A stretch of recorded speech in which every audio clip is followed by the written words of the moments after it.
और आज मुझे कह रहे थे कि भारत आपको देख रहा है। मैं बता रहा हूं कि भारत देख भी रहा है, देखना भी चाहिए। आपके दोहरे चरित्र को भारत देख रहा है। आपके लिए जनता के बिल महत्वपूर्ण नहीं है। हमारे गठबंधन से एक छोटी सी सुपारी जितनी पार्टी भागकर न चली जाए, इसका बहुत बड़ा महत्व है। आपकी प्रायोरिटी बड़ी स्पष्ट हो गई भाई, बहुत स्पष्ट आप लोगों ने ही कर दी। मैं तो कुछ बोला नहीं, चुपचाप सुनता रहा, सबको पड़ा और सब बड़ी बड़ी दुहाइयां दे रहे थे। अरे भले आदमी कोई तो सच बोल देता कि हम इसलिए आए हैं कि केजरीवाल जी हमारे गठबंधन से भाग न जाए। माननीय अध्यक्ष जी, खैर उनका जो कारण हो, मणिपुर उनका एब्सेंट रहने का कारण नहीं है। मैंने पहले दिन से यहां कहा है, जितनी लंबी चर्चा करनी हो मणिपुर पर सरकार चर्चा करने के लिए तैयार, हर चीज का जवाब दिया जाएगा और मैं दूंगा जवाब। माननीय अध्यक्ष जी, उनको प्रॉब्लम एक ही है कि जनता के मन में भ्रांति खड़ी कर दी जाए। मैं उनको बताता हूं कि जनता है जो सब जानती है, कभी भ्रांति खड़ी नहीं होती है। आज आपने अपने आप को यहां पर एक्सपोज कर दिया है। माननीय अध्यक्ष जी, पूरी चर्चा को मैंने सुना। प्रेमचंद्रन जी से लेकर सारे लोग जो विषय पर बोले, मैंने ध्यान पूर्वक नोट भी पढ़े हैं, सुना भी है। माननीय अध्यक्ष जी, ये फिर से मैं एक बार कहता हूं कि सदन जनता को गुमराह करने की जगह नहीं है। सारे लोग राज्य के अधिकार कह रहे हैं। कौन से राज्य के? दिल्ली राज्य ही नहीं है, ये तो संघ प्रदेश है और संघ प्रदेश में भी राजधानी क्षेत्र है जो एक विशेष आर्टिकल के तहत बनाया गया। अनुच्छेद 239 से 242 तक दिल्ली के कामकाज करने के तरीके को संविधान ने स्वीकार किया। हम तो संविधान संशोधन लेकर नहीं लाए थे, आप ही आए थे। 69वां संविधान संशोधन आप लेकर आए थे, आपने ही अधिकार नहीं दिए थे। अधिकार उसके तहत अनुच्छेद 239 ए 3B के तहत संसद को दिल्ली संघ राज्य क्षेत्र या उसके किसी भी भाग के लिए, उसके संबंधित किसी भी विषय के लिए कानून बनाने का पूर्ण अधिकार है। मैं फिर भी आज मैं समझता हूं कि आप लोग समझकर ही बोले होंगे, समझते हैं, मगर पॉलिटिकली बोले होंगे, मगर मैं ऐसा समझकर बोलता हूं कि आप नहीं समझे होंगे। तो राज्य और केंद्र शासित प्रदेश और राजधानी क्षेत्र, ये संविधान में अलग अलग एंटिटी है। अब राज्य की दुहाई, अभी किसी सदस्य ने कहा कल को आप किसी भी राज्य से, भाई नहीं हो सकता। राज्य के काम में दखल नहीं हो सकती।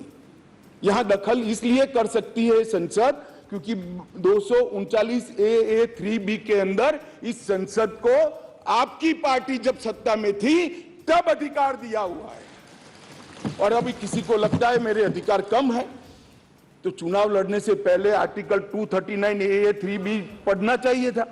अब पढ़े नहीं, लड़ लिए और कहते मेरा अधिकार कम है। मैं देश की जनता को, दिल्ली की जनता को, सारे विपक्षी दलों को इतना ही कहना चाहता हूं, साहब 1993 में राज्य बना, 93 से 15 तक इसी नियमों के अनुसार उस वक्त भी सर्विस केंद्र सरकार के हाथ में ही थी। सुप्रीम कोर्ट ने एक इंटरप्रिटेशन किया और इंटरप्रिटेशन कर ये भी कहा कि अगर आपको सर्विस हाथ में लेनी है तो कानून बनाना पड़ेगा, जो अभी हम कर रहे हैं। तो 93 से लेकर 2015 तक किसी भी मुख्यमंत्री को कभी भी झगड़ा नहीं हुआ। आप भी आए, हम भी आए, ऊपर हम भी थे, आप भी थे, क्योंकि झगड़ा इसलिए नहीं हुआ कि जो भी आए, मैं तो आपके वखान कर रहा हूं अधीर रंजन जी, समझिए, चाहे कांग्रेस हो या बीजेपी, जो भी आए उनका मकसद दिल्ली की जनता की सेवा करना था। अगर सेवा करनी है तो झगड़ा करने की जरूरत नहीं। मगर अधिकार चाहिए तो झगड़ा करने में, और झगड़ा करने का स्वभाव ही हो तो क्या कर सकते हैं। हम तो रिसीविंग एंड पर है, भाई झगड़ लो, अब क्या कर सकते हो। आप दिल्ली की जनता ने आपको चुना है, आप झगड़ा करना चाहते हो। और रूल्स बनाने के पावर के बारे में किसी सदस्य ने कहा, मैं इतना ही कहना चाहता हूं कि रूल्स बनाने के अधिकार, जो एक्ट बनाने का जिसके पास अधिकार है उसी के पास रूल्स बनाने के अधिकार रहते हैं। एक्ट बनाने का अधिकार भारत सरकार को है, तो एक्ट के रूल बनाने का अधिकार, ये बेसिक समझ का विषय है। कैबिनेट नोट का सवाल किया है, इसमें भी आप इसको गलत भ्रांति खड़ी कर रहे हो। आप ध्यान से पढ़ लीजिएगा, कैबिनेट नोट आज भी कोई भी राज्य हो, आप लोग की कई राज्यों में सरकार है, वहां कैबिनेट नोट कैबिनेट सचिव की साइन से ही कैबिनेट में जाती है, फाइल पर मंत्री की अप्रूवल होती है। यहां पर क्या होता था, जब घपले घोटाले वाली कैबिनेट नोट हो, सचिव के पास जाती ही नहीं थी, मुख्य सचिव के पास जाती ही नहीं थी। मंत्री के सिग्नेचर से पहली बार मैंने इतने लंबे सार्वजनिक जीवन में, माननीय अध्यक्ष जी, कोई कैबिनेट नोट गई है ऐसा सुना है। मंत्री के सिग्नेचर से कभी नहीं जाती, इसलिए रूल्स बनाने पड़े हैं भाई। रूल्स इसलिए बनाने पड़े हैं कि रूल्स के हिसाब से नहीं चलता था, रूल्स के हिसाब से चले, उसके लिए ये रूल्स बनाने पड़े हैं। माननीय अध्यक्ष जी, मैं फिर से एक बार दिल्ली का इतिहास जरूर बताना चाहूंगा। माननीय अध्यक्ष जी, 1953 में फजल अली कमीशन का गठन हुआ, उसने अपना प्रतिवेदन 1955 में दिया। उसके पहले पट्टाभी सीतारामैया की कमेटी बनी। उसके बाद 56 में संविधान संशोधन कर यूनियन टेरिटरी की अवधारणा आई। इसके साथ साथ दिल्ली म्युनिसिपल कॉरपोरेशन एक्ट 57 नगर नियम अधिनियम लागू कर दिया गया। और 87 में जब सरकार या कमेटी बनी, उसके बाद दिल्ली को राज्य देने का निर्णय किया गया। 249A के तहत इसका विस्तृत वर्णन दिया हुआ है और 69वें संविधान संशोधन के द्वारा इसको लिया गया। मैं एक जो रिपोर्ट है इसका कोट भी पढ़ना चाहता हूं। पहले मैंने जवाहरलाल नेहरू जी को पढ़ा, आम्बेडकर जी को पढ़ा। श्री रिंकू जी आम्बेडकर जी को कह रहे थे कि आम्बेडकर की भावना के खिलाफ काम करे हो। रिंकू जी, हम तो आम्बेडकर जी की भावनाओं के अनुसार काम कर रहे हैं। आम्बेडकर जी ने कहा था कि केंद्र के तहत रहना चाहिए। और माननीय अध्यक्ष जी, बालकृष्ण रिपोर्ट में साफ शब्दों में कहा, मैं कोट अनकोट कहता हूं, दिल्ली की कार्यप्रणाली और सेवा प्रणाली, कार्यप्रणाली और सेवा प्रणाली केंद्र सरकार के अधीन होनी चाहिए। संविधान में संशोधन के दौरान तत्कालीन गृह मंत्री ने भी अपने वक्तव्य में ये बात को, रिपोर्ट को कोट किया और उन्होंने कहा कि बालकृष्ण समिति ने पूरे विश्व की राजधानियों की कार्यप्रणाली और सेवा प्रणालियों का अध्ययन करके ये प्रस्तुत किया है, जिसका हम पालन कर रहे हैं। और उस वक्त गृह मंत्री कांग्रेस के थे। तो आपको ये मालूम होना चाहिए कि आप जब एक उंगली हमारे सामने करते हो तो 3 उंगली आपके सामने होती है। और मैं तो कहता हूं उस वक्त उचित ही किया था, और आज हम जो कर रहे हैं वो ही उचित ही कर रहे हैं। इसलिए आप, जैसा मैंने कहा कि आप गठबंधन को बढ़ाना चाहते हो, आपके मन में ऐसी कल्पना है कि गठबंधन बड़ा करेंगे तो शायद मोदी जी के खिलाफ चुनाव जीत जाएंगे। भाई और 2-3 लोगों को ढूंढ लाओ, जितने हो सके इतना इकट्ठा कर लो, अगले प्रधानमंत्री नरेंद्र मोदी जी ही बनने वाले। परंतु कम से कम इसके लिए 130 करोड़ की जनता के सामने इतने एक्सपोज न हो। हर बिल आता है, नहीं मणिपुर पर चर्चा, मैं मणिपुर पर चर्चा करने के लिए आता, नहीं मणिपुर पर चर्चा नहीं, हम विरोध करेंगे, यहां आ जाएंगे, मेरे सामने बोर्ड लेकर खड़े हो जाएंगे। ठीक है भाई, करो। मगर जैसे ही गठबंधन टूटने वाला बिल आया, मणिपुर भी याद नहीं आया, डेमोक्रेसी भी याद नहीं आई, दंगे भी याद नहीं आए। सब इकट्ठा होकर देखो, सामने बैठे सारे इकट्ठा। और 130 करोड़ की जनता को बताते हैं हमें मणिपुर की चिंता नहीं है, हमें चुनाव की चिंता है, हमें डेमोक्रेसी की चिंता नहीं है, हमें चुनाव की चिंता है, हमारी पार्टी के कोई सिद्धांत नहीं है, केवल और केवल राजनीति में चुनाव जीतने के लिए राजनीति में है। और बताइए भैया, आप बाहर जाकर मीडिया को, अगर ये नहीं है तो सारे बिल में क्यों एब्सेंट रहे? सारे बिल महत्वपूर्ण नहीं है क्या? सारे बिल महत्वपूर्ण है, आपको रहना चाहिए था, मगर ये बिल इसलिए महत्वपूर्ण है कि ये बिल आपके गठबंधन को क्षति करता है। और मैं एक बात आगे कह देता हूं कि ये बिल पास होने के बाद वैसे भी आपका गठबंधन टूट जाने वाला है, केजरीवाल जी आपको बाय बाय कर देंगे। माननीय अध्यक्ष जी, एक बात आई कि भाई अध्यादेश क्यों लेकर आए। मैं बताना चाहता हूं कि 11/5/2023 को संविधान पीठ ने एक फैसला दिया। अब संविधान पीठ के फैसले को कोई ध्यान से पढ़ेगा तो वो फैसला कहता है, इन वे संविधान पीठ ने 2 जजों की खंडपीठ का, बेंच का गाइडेंस किया है। फाइनल निर्णय 2 जज की बेंच ने करना है। वो अभी डेट लगी भी नहीं है, मैटर लगी भी नहीं है। 11/5/23 को जजमेंट आया और 11/5/23 को ही दिल्ली सरकार के सेवा विभाग ने, मंत्री ने एक परिपत्र घोषित कर दिया अपने सिग्नेचर से। फिर से मैं कहता हूं, परिपत्र सचिव करते हैं, यहां मंत्री करते हैं। आज 5:30 बजे तक पात्र अधिकारियों की सूची के साथ जो इस पद तैनात किए जा सके, सचिव सेवाएं की तैनाती, मतलब सर्विस जो देखते हैं वो सचिव की तैनाती के लिए नोट प्रस्तुत किया जाए। अभी तो सुप्रीम कोर्ट ने निर्णय करना बाकी, इन प्रिंसिपल निर्णय किया है, इसके पर 2 जजों की बेंच ने निर्णय करना है, इसको घोषित करना है, आप अमल करने कर दी। सोशल मीडिया में घोषणा कर दी कि सेवा विभाग के सचिव श्री आशीष माधेराव मोरे का ट्रांसफर कर दिया गया है। ध्यान देने की बात है कि जो मैं कह रहा हूं वो फिर से पढ़ रहा हूं, 11/5/23 के निर्णय के पैरा 165 में न्यायालय की नियमित बेंच को इस मामले का निपटारा करने का आदेश दिया गया था, जो अभी बैठी ही नहीं थी। शाम को ही इन्होंने तो इम्प्लीमेंटेशन चालू कर दिया।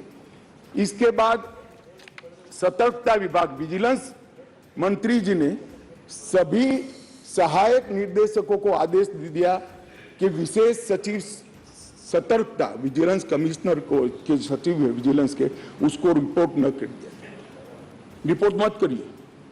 क्यों? अभी जजमेंट नहीं आया। क्यों? क्योंकि अब कारण कहता हूं, इसलिए न करना का किया जाए, इसके बहुत सारे कारण हैं, मैं बताता हूं। मित्रों,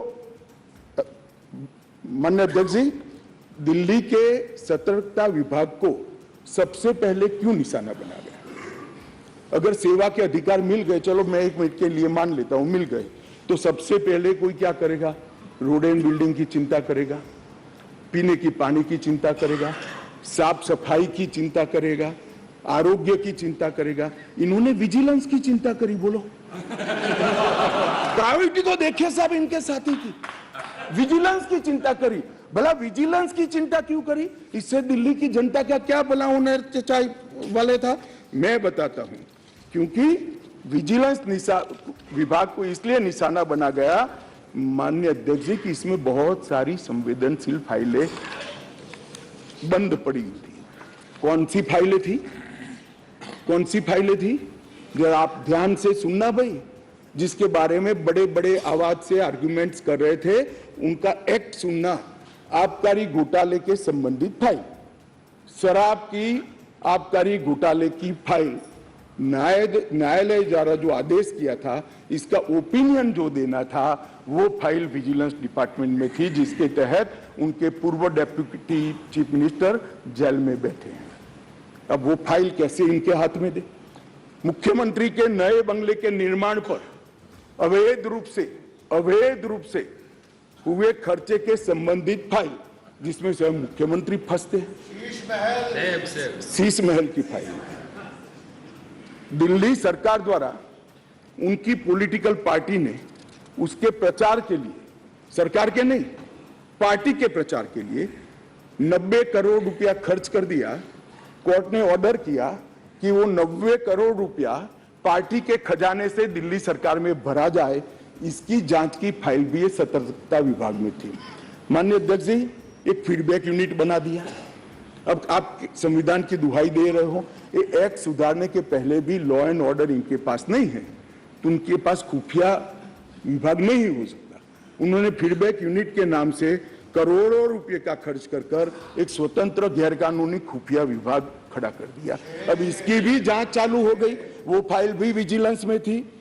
BSES जो बिजली सप्लाई करने वाली कंपनी है और BYPL कंपनियों का 21,000 करोड़ का बकाया था, फिर भी एक इंडस्ट्री को और रुपया दे दिया। उनको 21,000 करोड़ लेना है, वो साइड में रहा और दूसरा पेमेंट कर दिया। इसका भी विजिलेंस में इंक्वायरी चल रहा है। अब ये सारी फाइलों के लिए माननीय अध्यक्ष जी सतर्कता विभाग को निशाना बना दिया, और ये हमारे दल, मैं तो नहीं मानते सारे दल इसका समर्थन करते होंगे ऐसे काम के, मगर गठबंधन की एक मजबूरी है, इसलिए सारे दल ये सतर्कता विभाग के साथ आज आप पार्टी के साथ जुड़ गए। माननीय अध्यक्ष जी, माननीय अध्यक्ष जी, एक कहा कि भाई सत्र बुलाने का।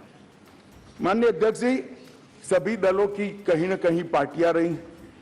मैं इनको ये कहना चाहता हूं कि आपने असेंबली, एक भी असेंबली ऐसी दिखी है जिसका सत्र अवसान ही न हो।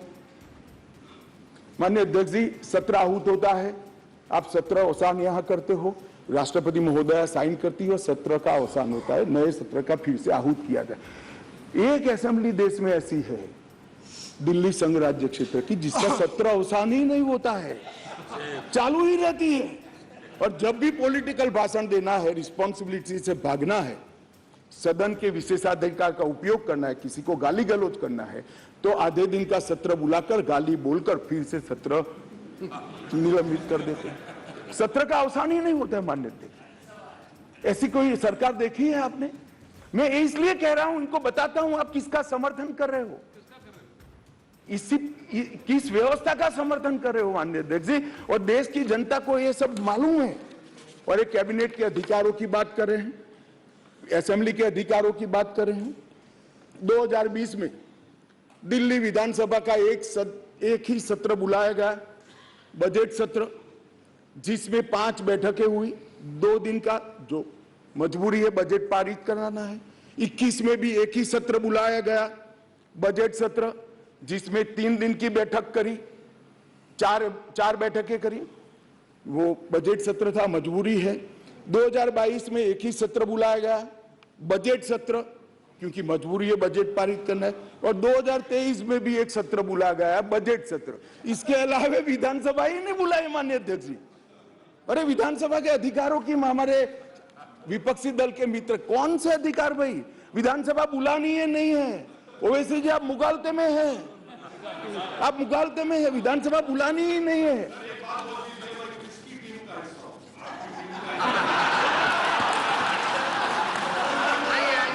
ऐसा है ओवैसी जी, मैं तो चाहता हूं आप अपनी स्वयं टीम बनाओ।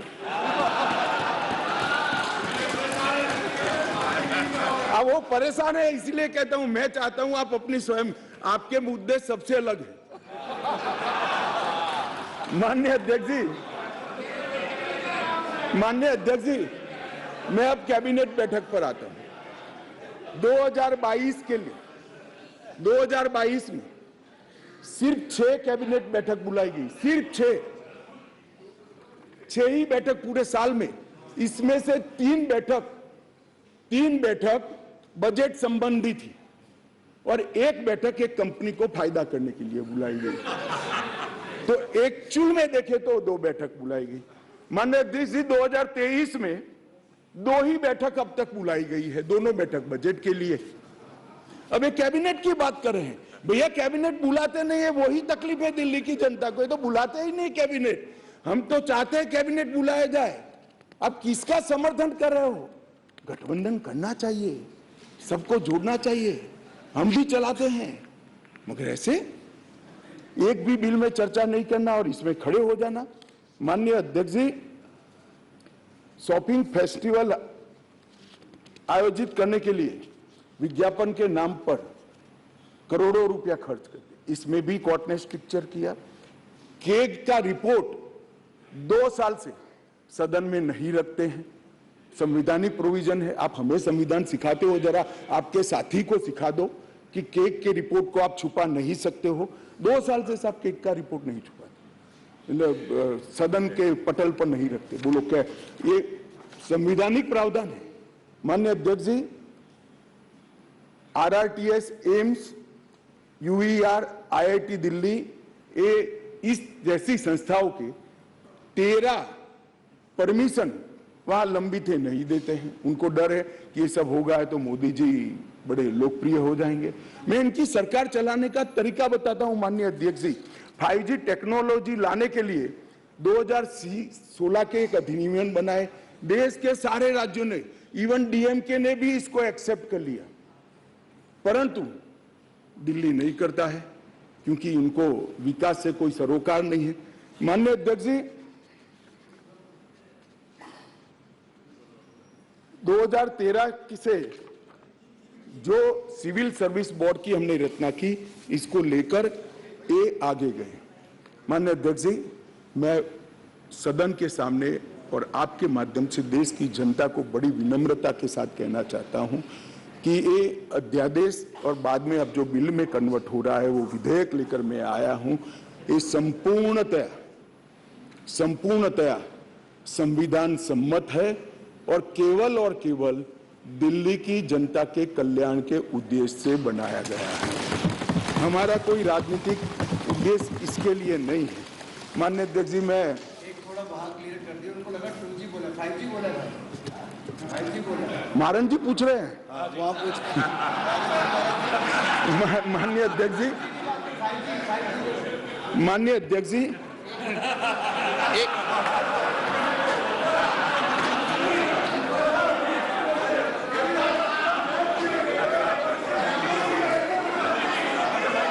भाई ये भी खड़े हो गए, मैं क्या करूं? एक बार ये भी खड़े हो गए। सदन की कार्रवाई इस विषय की समाप्ति तक बढ़ाई जाती है। माननीय गृह मंत्री जी, में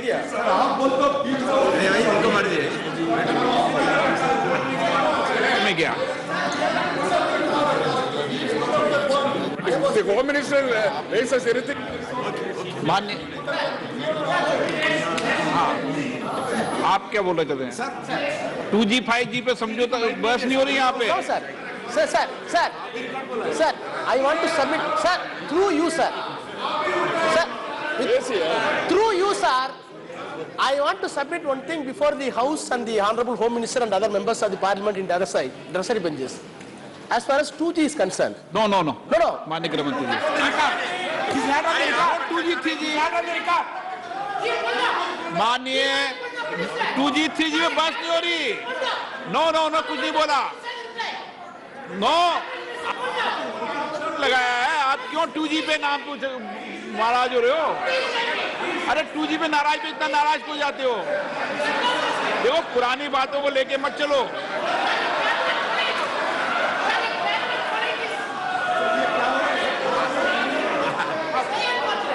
वो 2G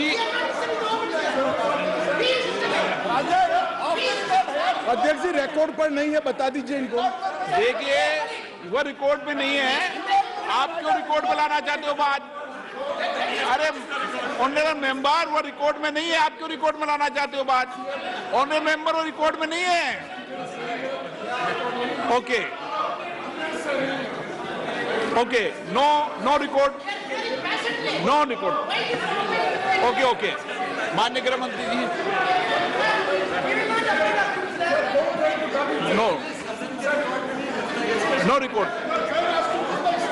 नो रिकॉर्ड, मिस्टर बालू।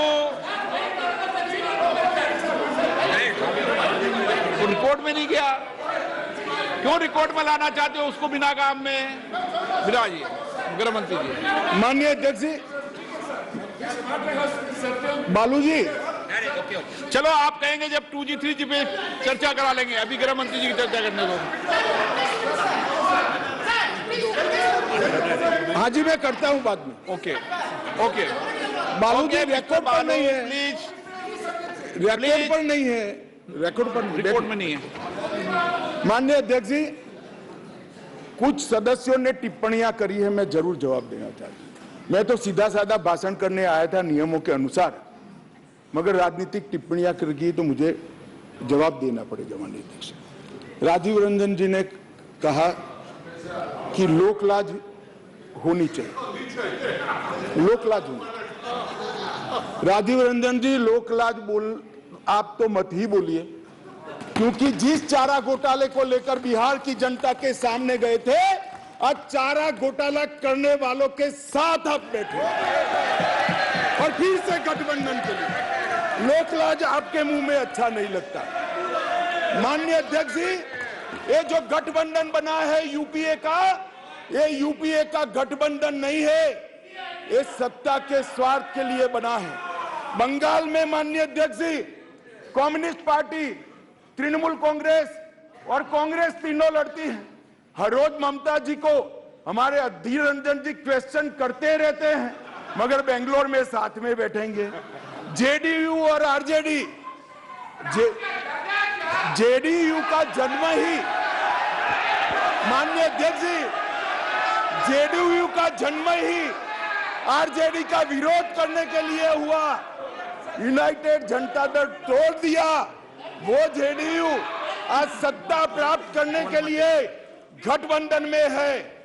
जो बाला साहब ठाकरे के सिद्धांतों पर चलते थे, वो आज कांग्रेस के साथ बैठे हैं। माननीय अध्यक्ष जी, केरल में, माननीय अध्यक्ष जी, केरल में कम्युनिस्ट, कांग्रेस और एलडीएफ और यूडीएफ दोनों आमने सामने थे।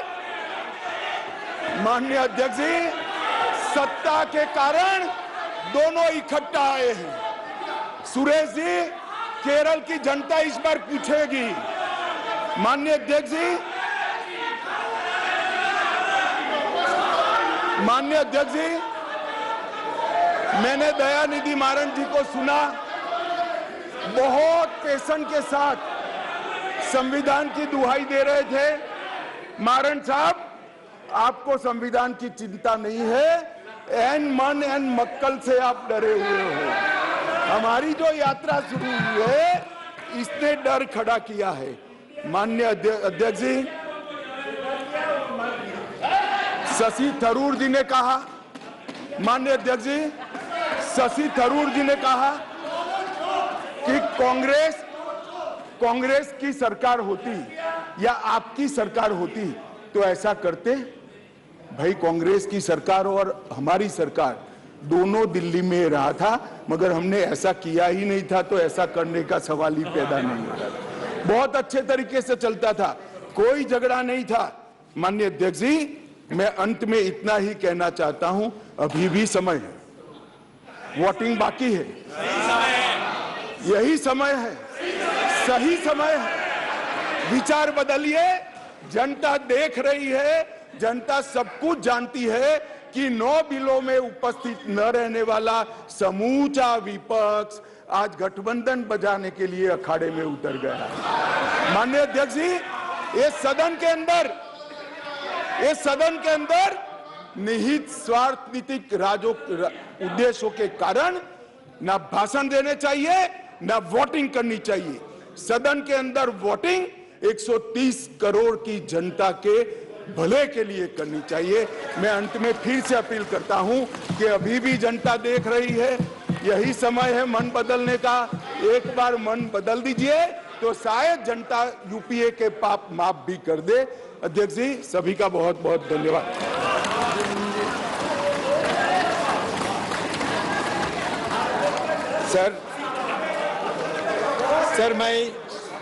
सर मैं स्पष्ट रूप से ये कहना चाहते हैं